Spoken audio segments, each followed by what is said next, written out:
ভারতের বিপক্ষে প্রথম টি-20তে বিরল একটি ঘটনার জন্ম দিয়েছে শ্রীলঙ্কান স্পিনার কামিন্দো মেন্ডিস, যা দেখে হতবাক আইসিসি নিজেও।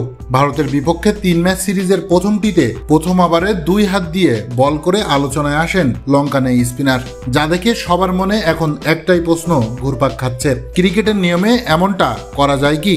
ঘটনাটি ঘটেছে ভারতের ব্যাটিং ইনিংসের 10তম ওভারের সময়, যেখানে ডানহাতি ব্যাটার সূর্যকুমার যাদবের বেলায় কামিন্দু বল করেন বাম হাতে, আর বামহাতি ব্যাটার ঋষভ পন্তের সময় বল করেন ডান হাত দিয়ে। এদিকে আইসিসির নিয়মে বলা আছে একজন বোলার যতবার খুশি হাত বদল করে বল করতে পারবেন, তবে খেয়াল রাখতে হবে প্রতিবার হাত বদলের সময় অবশ্যই আম্পায়ারকে জানাতে হবে। গত বছর এ নিয়ম নিয়ে অনেকেই আপত্তি জানালেও বোলারদের স্বার্থে তা বাতিল করে দেয় আইসিসি।